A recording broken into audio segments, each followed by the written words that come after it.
Hello again. This is Mr. Tall again, here to talk to you today about electron configurations, orbital diagrams, the orbits that electrons can be found in, and a couple of other things. So, let's go ahead and get started. When we think of electron orbitals, when we think of the places where electrons are found, we usually think of it like this.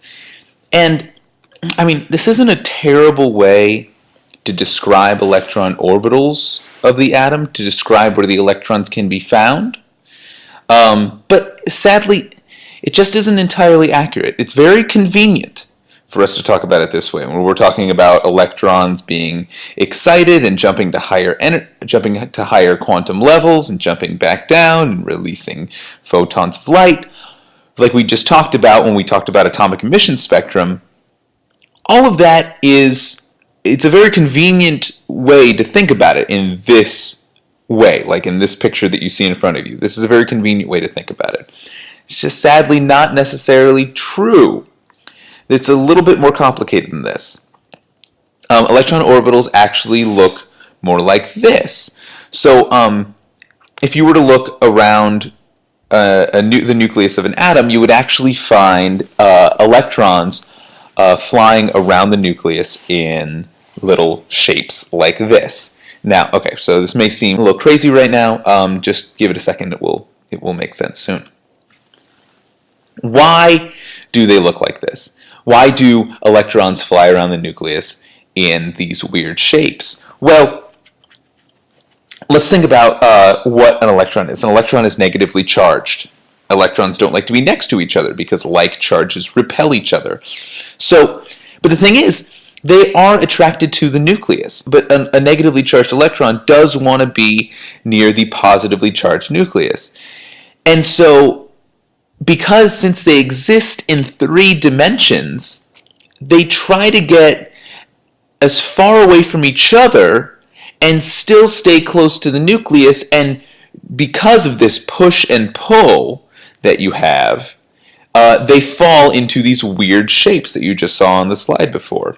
So they want to get as close to the nucleus as possible. At the same time, they want to get as far away from each other as possible. And so they fall into these weirdly shaped orbitals. And this is the easiest way for them to stay near the nucleus while at the same time stay away from each other. Okay, think of it this way. You want to, let's say you go on a date. Okay, you go on this date and you also go with your parents. Okay, so it's you, your date, and your parents are there too. Now, you want to get as close to your date as possible while at the same time appeasing your parents. You're not just going to start making out with your date, but at the same time you don't want to be so far away from your date that you just make your parents happy. So you try to find this happy medium in the middle. Think of these orbitals as the happy medium that the electrons have in staying away from each other while at the same time staying close to the nucleus. Okay, so we talked about these quantum levels in terms of n. Okay, there are 7 quantum levels that we have around the nucleus. These quantum levels are divided into sublevels. This is very important. There are sublevels in each quantum level. As you go up in quantum level, you get more and more sublevels. Okay? Each sublevel then has orbitals inside of it, and each orbital can hold 2 electrons. Okay, so imagine it, you have quantum levels.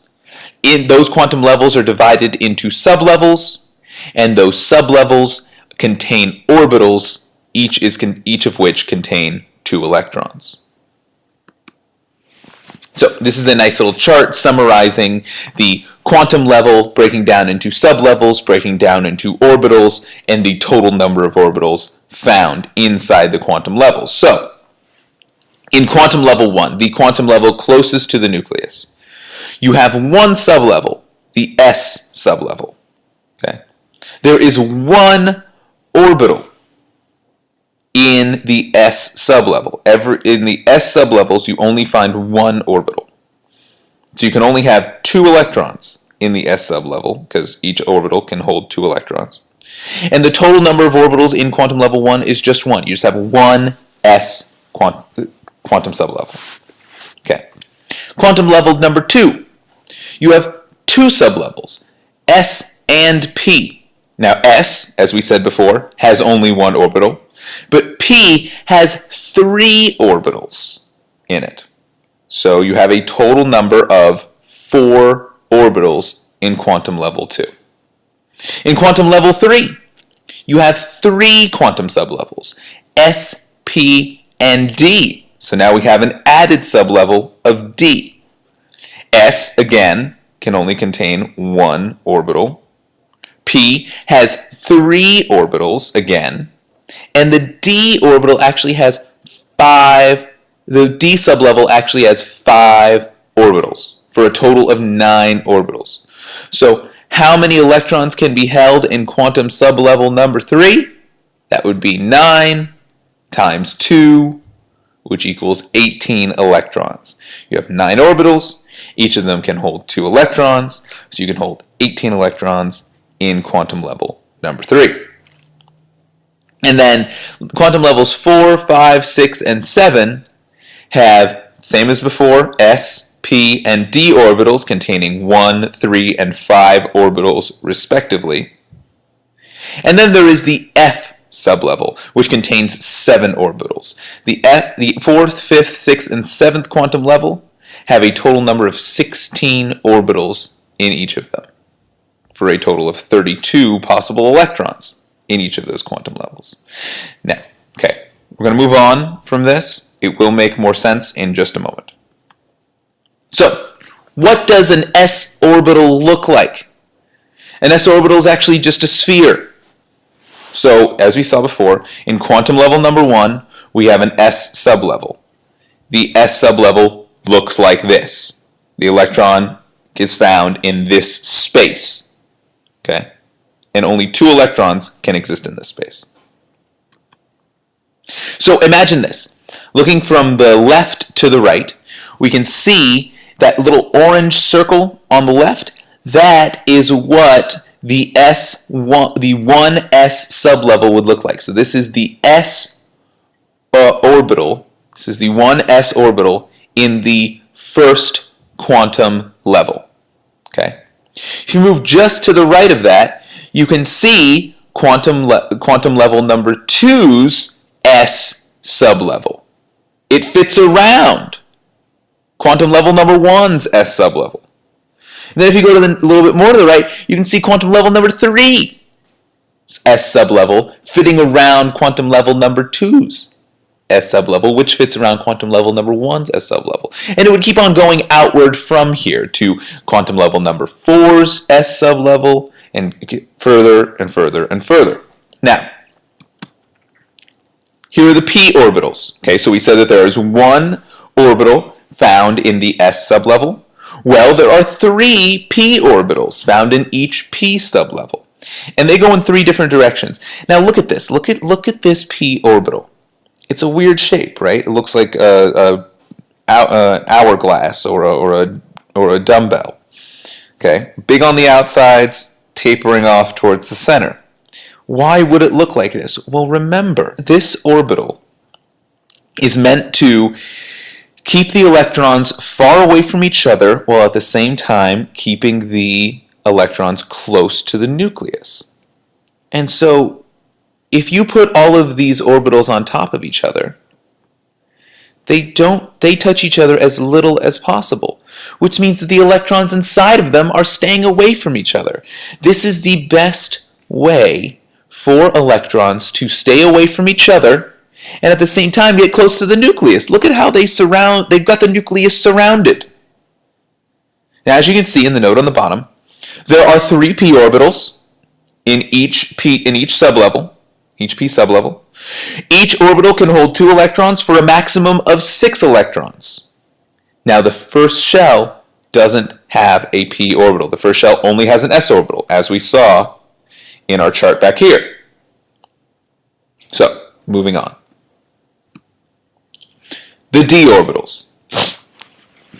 d orbitals start to get, their look starts to get a little crazy, a little funky. You can see basically the electrons have to go through more and weirder orientations, weirder configurations in order to stay away from each other. Because remember, there's a p orbital in there too that the electrons are trying to stay away from, and so they need to try to stay away from each other in that too.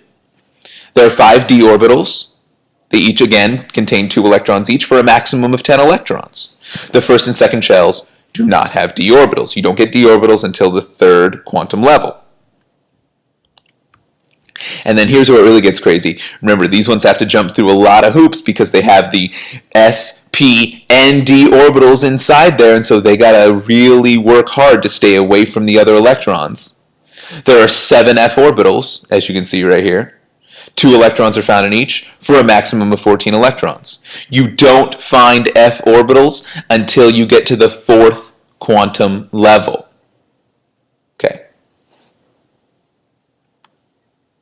Let me show you a little video right now that demonstrates how these orbitals fit in with each other.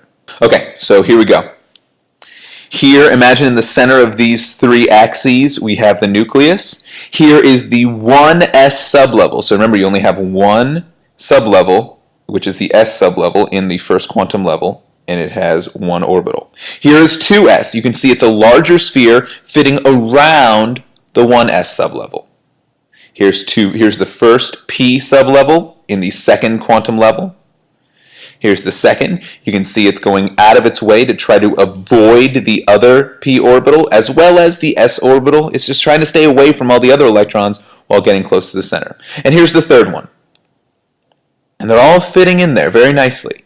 Here comes the 3rd s sublevel, a bigger sphere than 2 or 1 fitting around it. Now here comes the p. Here comes another p in the 3rd quantum level. You can see it's bigger than the 2p.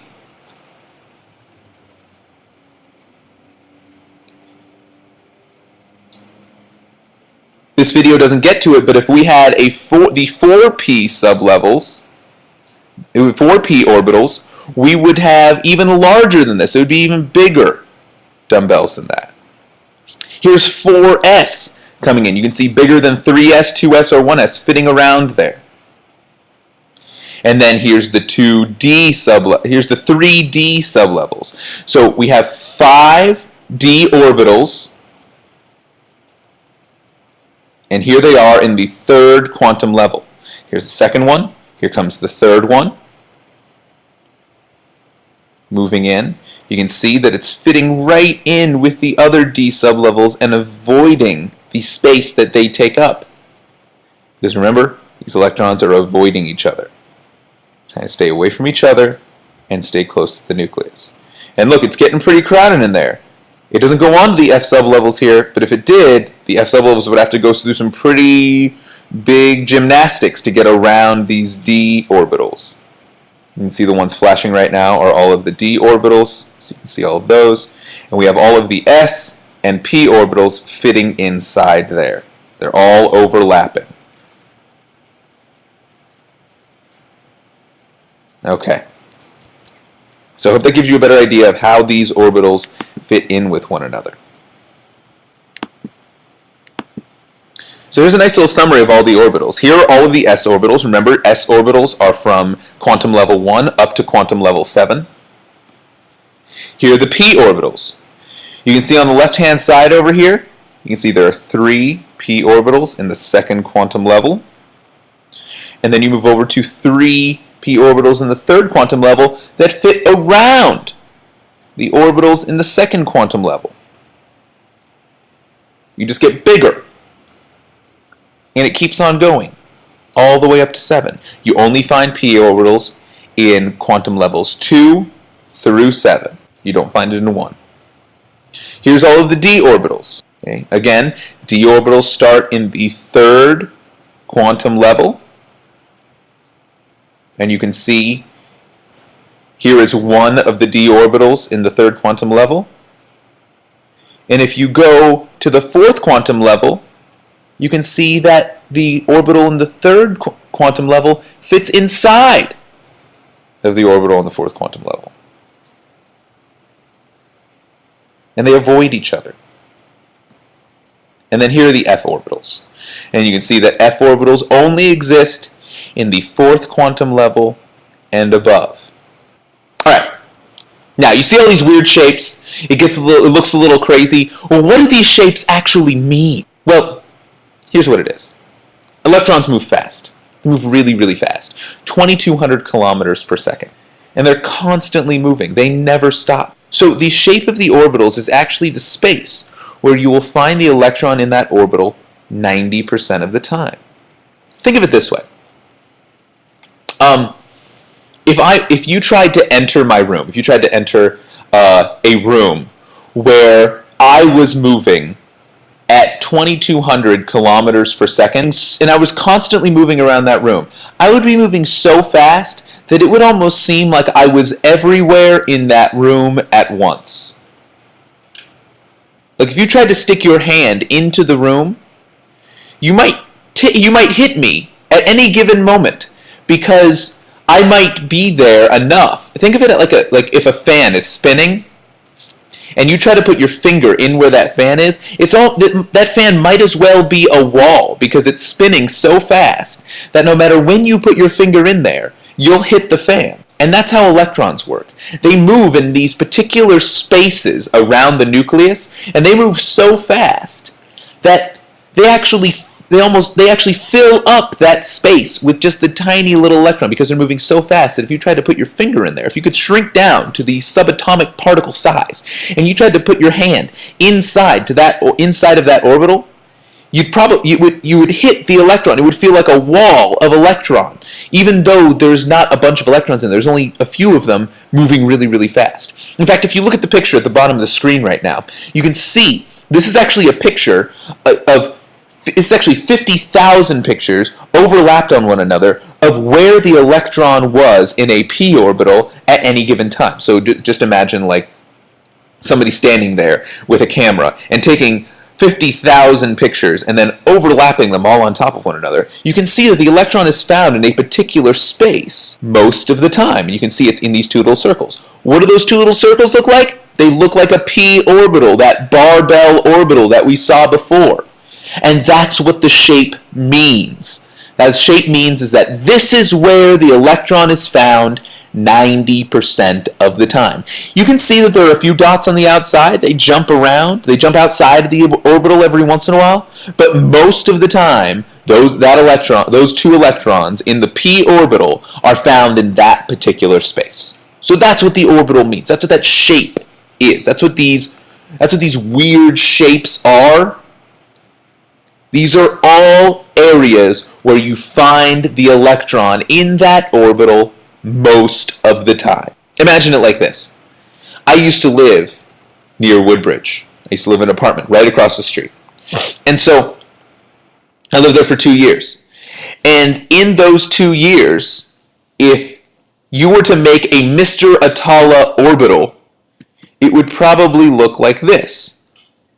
Because I used to live in this area, and I also worked at Woodbridge High School.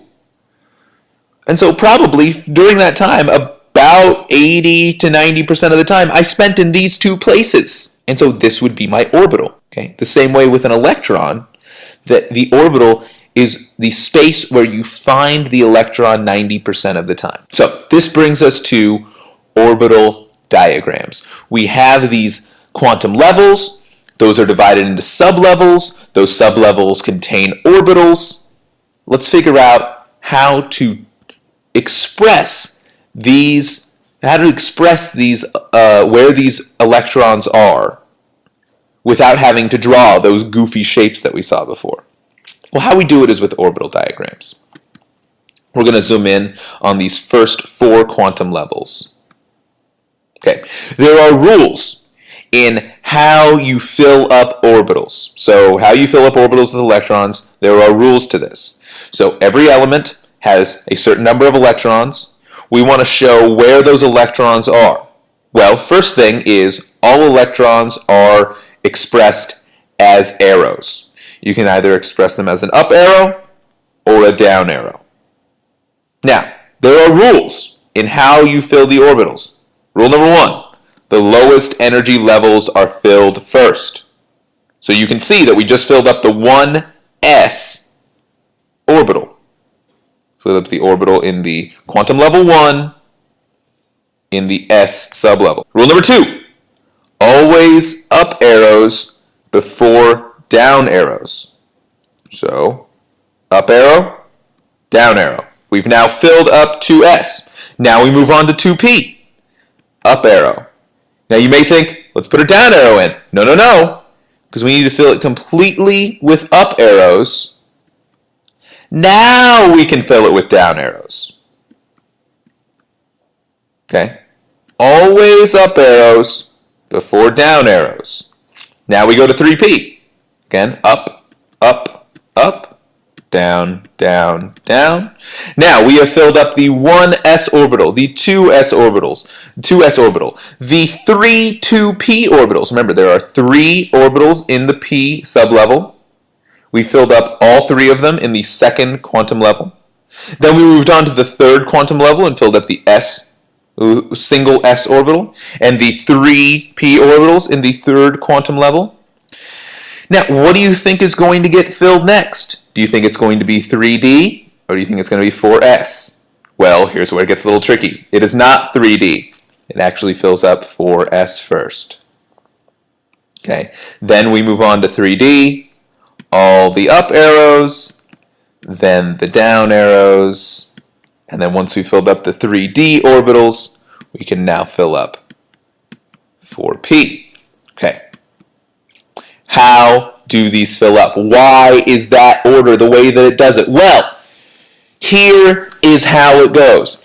It is, in some cases, easier to jump to the next quantum level to fill up an orbital in a higher quantum level rather than to fill up an orbital in a lower quantum level. Basically how it works is sometimes orbitals in the lower quantum levels are just getting too crowded. And so it's easier to fill up the outer quantum levels than to fill in the lower quantum levels. You saw how crowded in that video that we saw. You saw how crowded it got in that little area, in those lower quantum levels. And so, you know what you do? You fill up 4s before you fill up 3D. You can find the order right here to the left. It goes 1s, 2s, 2p, 3s, 3p, 4s, 3d, 4p, 5s, 4d, 5p, 6s, 4f, 5d, 6p, 7s, 5f. I know what you're thinking. How am I going to remember that? That's crazy. Am I supposed to memorize that? No, no, no. You do not have to memorize that. In fact, there is an easy way to remember this. If you look over here, you can see that if you just write all of them out on different lines from left to right, you will find that if you just move in diagonal lines, you will follow the exact order in which you are supposed to fill up the orbitals. So you can see right here, we start with 1s. Then you go to 2s. Then you go to 2p, then 3s. Then 3p, then 4s. Then 3d, then 4p, then 5s. Then 4d, then 5p, then 6s, then 4f, 5d, 6p, 7s. What would be the next one to come in this pattern? That's right, 5f, 6d, 7p, 6f, 7d, and so on and so forth. Here is a nice shorthand. Here is a way to do this. If you don't want to remember this whole thing, this is a good way to remember it. Alright, so let's try some practice. Drawing orbital diagrams for the following elements: hydrogen, oxygen, argon, zinc, tellurium, and mercury. So let's work through a few. Here is hydrogen. Hydrogen's atomic number is 1. Therefore, if it is a neutral element, hydrogen has 1 proton and therefore 1 electron. Because if it has 1 proton and 1 electron, it is neutrally charged. With 1 electron, we put in 1 electron into the 1s orbital, and then we stop. And remember, up arrows before down arrows. For oxygen, it should look like this. 1 arrow going up for 1s, 1 arrow going down, so that's 2 electrons. And how many electrons should oxygen have? Well, the atomic number for oxygen is 8. And so we should have 8 protons, and since it's neutral, 8 electrons. So we have 1 up arrow, 1 down arrow. 2s, 1 up arrow, 1 down arrow. 2p, up, up, up. And then to finish us off, down, for a total of 8 electrons. And this is the orbital diagram for oxygen. Argon should look like this. Argon's atomic number is 18. So for argon, we should have 18 electrons. So we go 1s, 2s, 2p, 3s, 3p. We can already see our diagonal pattern emerging here. What would come next if we had any more electrons? That's right, 4s. Moving on to zinc. We filled up 1s, 2s, 2p, 3s, 3p, 4s, and then over to 3d. Okay, for a total of 30 electrons. And we have put all of those electrons into their orbitals in the order that they are supposed to go. Moving on to tellurium. So we fill up 1s, 2s, 2p, 3s, 3p, 4s, 3d, 4p, 5s, 4d, and then finally finishing up with 5p, and we go up, up, up, and then 1 down arrow for a total of 52 electrons. And then finally mercury. And you can see right here, 1s, 2s, 2p, 3s, 3p, 4s, 3d, 4p, 5s, 4d, 5p, 6s, 4f, 5d. And you can see how these electron orbitals fill up. Okay, and you must fill them up in this order. Up arrows first, then down arrows. That sucks, right? It's not fun. Well, there's an easier way. Orbital notations. Orbital notations work like this. There are 3 figures that will give you information in your orbital notation. First one is the quantum level. That first green number signifies the quantum level or shell that you are dealing with. The letter signifies the sublevel. The only letters that you will find are S, P, D, and F. And then the red number that you see in superscript, that is the number of electrons in that sublevel. So, in this circumstance, you are talking about 2 electrons in the S sublevel of shell number 1. So, you can see 1s2. This means 2 electrons are in the first shell in an s orbital. 3p4. This means that 4 electrons are in the third shell in a p orbital. Now notice that the p orbitals, we talked about there are 3 p orbitals, 2 electrons in each. That means it can hold 6 electrons total. But this means that there are only 4 found in this orbital. The third one, 5d10. This means that 10 electrons are in the 5th shell in a d orbital. So you can see that this signifies 10 electrons, d orbital in the 5th shell. All right, so to write iron's electron configuration, it's element number 26, so there are 26 electrons. All right, so we start with 2 in the 1s orbital, So we write 1s2. 2 more electrons, 2 s orbital, 2 s2.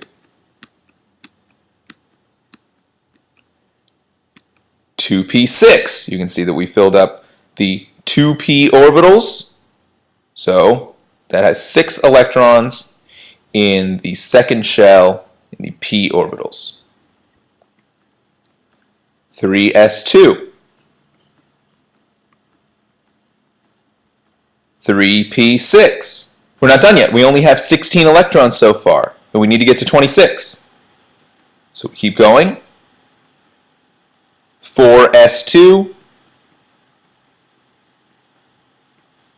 3d6.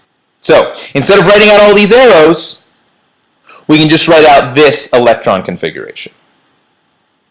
And it follows the same pattern that we used in the diagonal line pattern that we saw before.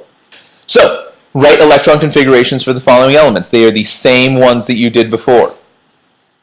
Remember to follow the pattern that I showed you just a moment ago, because I'm going to show you the answers right now. Here they are. So this is what they should look like. You can see that we go from, like, say, zinc, for example. 1s2, 2s2, 2p6, 3s2, 3p6, 4s2, 3d10. So we go from 3p to 4s to 3d. The exact pattern that I showed earlier. Check your answers. Go ahead and pause it if you need to. Okay. No, it still kind of sucks to have to write all that. But there's an even easier way. Again, I show you the periodic table. And looking at this periodic table, you can see on the right-hand side, you see these red elements over here? These are called the noble gases. Okay? These noble gases, they don't react with anything. That's why they're called noble, because they don't intermingle with all the common folk in the rest of the periodic table. They like to be on their own. And they don't undergo reactions. They don't react with anything else.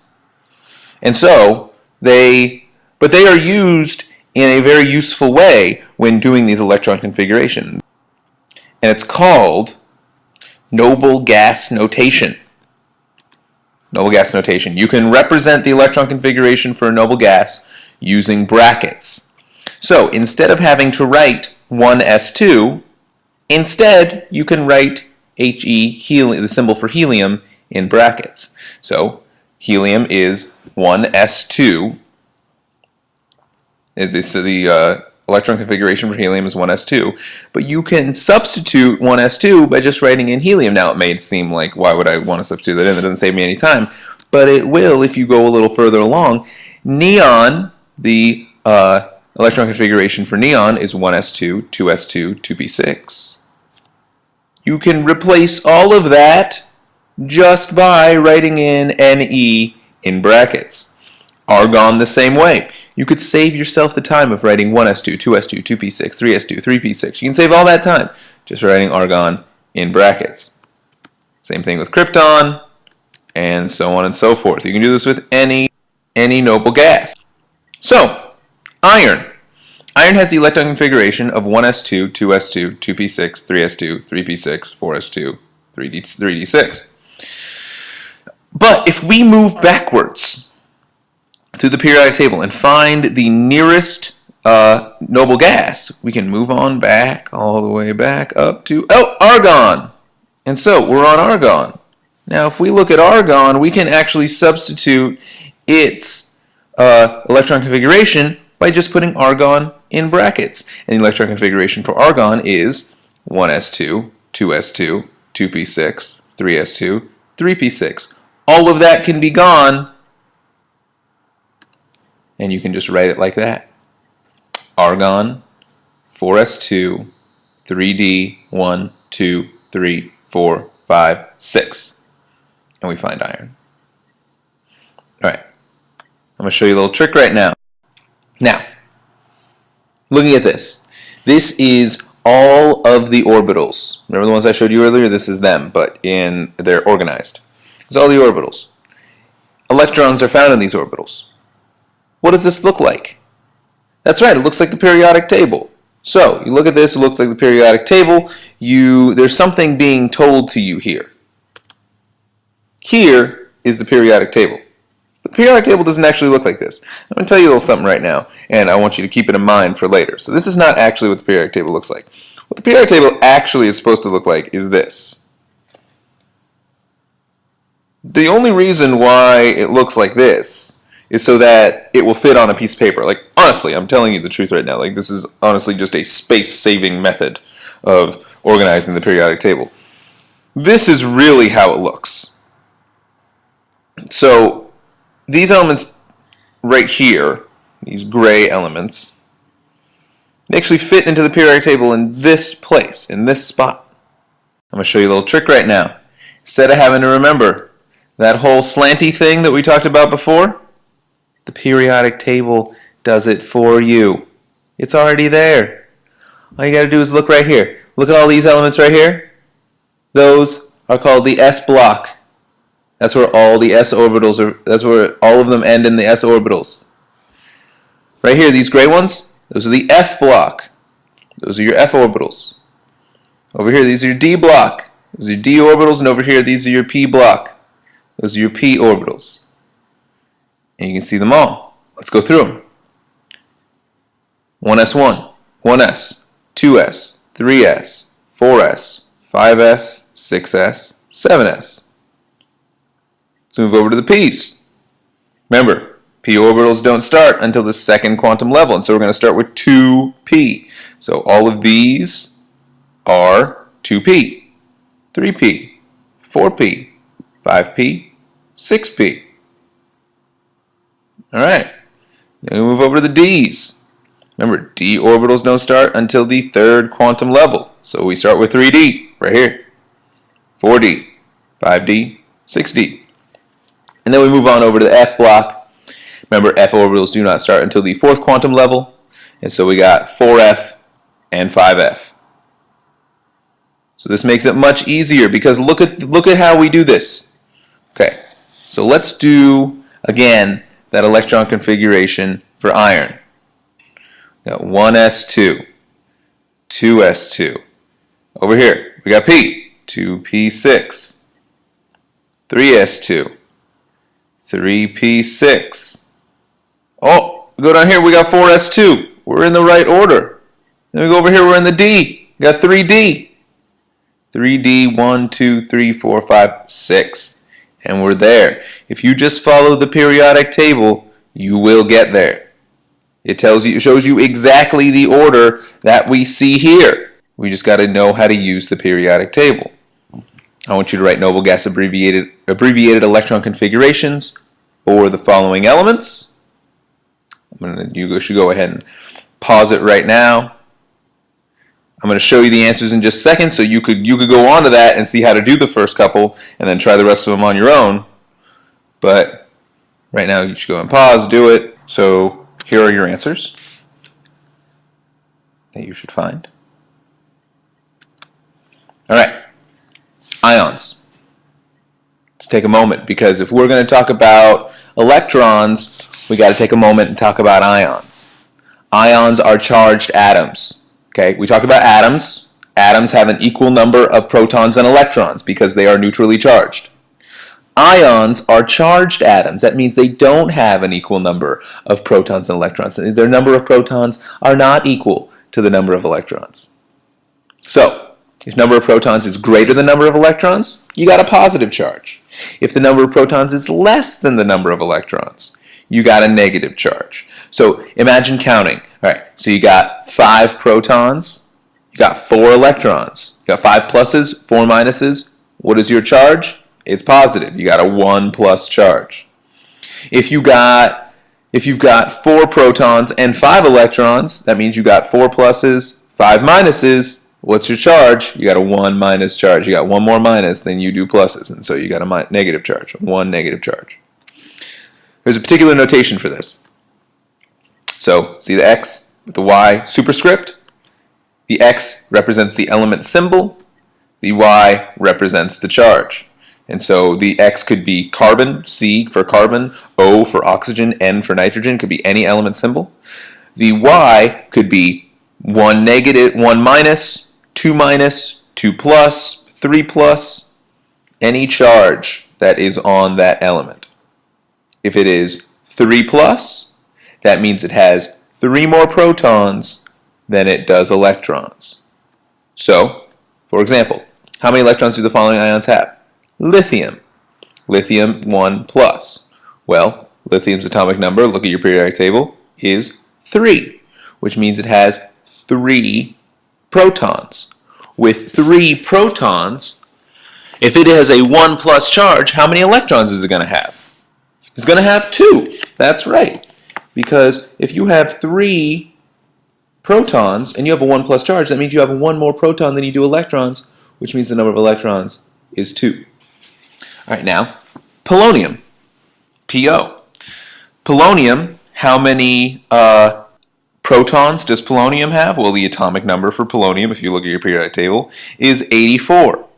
If it has 84 protons and its charge is 2 negative, that means it has 2 more electrons than it does protons, which means that it has 86 electrons.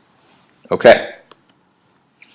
So what I want you to do, we've done orbital diagrams, that's with the arrows. We've done electron configurations, that's with the letters. We've done noble gas abbreviated electron configurations, this is where you use the noble gas in brackets in order to abbreviate your electron configuration. So what I want you to do is I want you to draw an orbital diagram and full electron configuration for the following ions: calcium 2 plus, fluorine 1 minus, and write a noble gas abbreviated electron configurations for the following ions: rubidium 1 plus and gold 3 plus.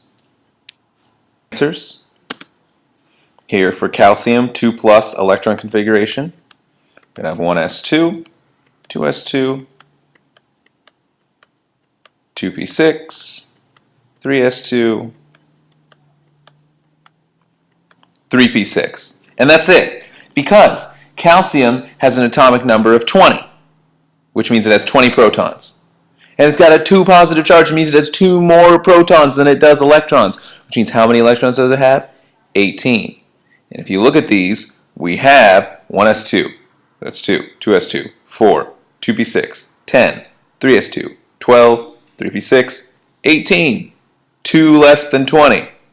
18 electrons. That's calcium 2 plus. F1 minus, fluorine 1 minus. Fluorine 1 minus has, well, fluorine has an atomic number of 9, which means that fluorine 1 minus is going to have a number of electrons is going to be 10 because it's going to have 1 more electron than it does proton. So 1s2, 2s2, 2p6, and that's it. We're done. Alright, now for rubidium 1 plus, the noble gas abbreviated electron configuration is going to be just krypton, because rubidium has an atomic number of 37. If you take 1 away from that, because the number of protons is 37, now we go down to 36 electrons because it's a 1 plus charge. That is the same number of electrons as krypton. So you can just abbreviate it as krypton in brackets. Gold, the abbreviated electron configuration for that is going to be in brackets xenon, symbol for xenon, 6s2, 4f14, 5d6. Way easier, right? It's fantastic. Well, there's an even easier way that we can use for certain elements that we're going to learn about in this class. And it's also way more useful. Okay. Atoms interact with each other through their electrons. And the only electrons that are able to interact are the ones on the outside of the atom. The ones tucked on the inner orbitals just can't react. They're stuck in there. So really, when it comes to the world that we see, this macro world that we see reactions and we see explosions and things like this, we only care about the electrons on the outside of the atom. The ones that are on the inside, we never see those react. Yeah, they might do stuff, but we don't see them actually doing stuff. When we see a chemical reaction, we're seeing the outer electrons doing stuff. So those are the ones that you care about. So those are the only ones we're going to look at. These are called valence electrons. The electrons in an atom that are in the outermost shell. And so you can see right here we got boron. Boron has 3 valence electrons. See those 2 electrons in the middle? Those aren't doing anything. Those don't react with anything. And so just paying attention to the outside electrons, the ones in the outermost shell, those are the valence electrons. And by outermost shell, I mean the outermost quantum level. So all of the electrons in that quantum level, the outermost one. Silicon. Silicon has 4 valence electrons. Okay? You can see all those ones tucked in the middle. Those ones don't matter. Ones on the outside, those are the ones that matter. Antimony has 5 valence electrons. All the ones on the inside, those aren't going to do anything. Those can't react. Those 5 on the outside, those can react with the outside world. This brings us to Lewis dot structures. It's an easy and convenient way to visualize the valence electrons. Okay? There are rules. 1, each dot represents an electron. 2, you only draw electrons in the outermost shell. And 3, you draw single dots first in a clockwise manner, and then you pair them up. Okay? So, for example, each dot represents an electron. So carbon, 1s2, 2s2, 2p2. We only pay attention to the outermost shell, which is quantum level number 2, 2s2, 2p2. So we need to draw 4 dots. We first draw single dots in a clockwise manner. 1, 2, 3, 4. Done. We stop there. We only want to draw these outermost electrons. Okay? That is the Lewis dot structure for carbon. How about oxygen? 1s2, 2s2, 2p4. We only pay attention to the outermost oxygen. So we have 6 electrons to draw here. So we got 1, 2, 3, 4. Oh, we still got 2 more. 5, 6. First we go around in a clockwise manner, then we pair them up. Draw Lewis dot structures for the following elements. And again, take your time, take a moment. And here are the answers that you should see. You should see hydrogen looking like this. Has a 1 valence electron, so it gets 1 dot. Beryllium looking like this, has 2 valence electrons, and remember, moving in a clockwise fashion. Nitrogen has 5 valence electrons, so 1, 2, 3, 4, 5. Pairing up the last one. Phosphorus looks almost the same as nitrogen, just a different symbol. And then helium is a little tricky. You might think that you would have 1 dot on the top and 1 dot on the side, but actually, since helium can only hold 2 electrons in the first s orbital, those electrons get paired up. So that is one exception to the rule. And that is all. Thank you for watching. I hope that you watch it again in case you didn't understand anything. And you did the practice problems. And good luck on the assessment. Have a great day.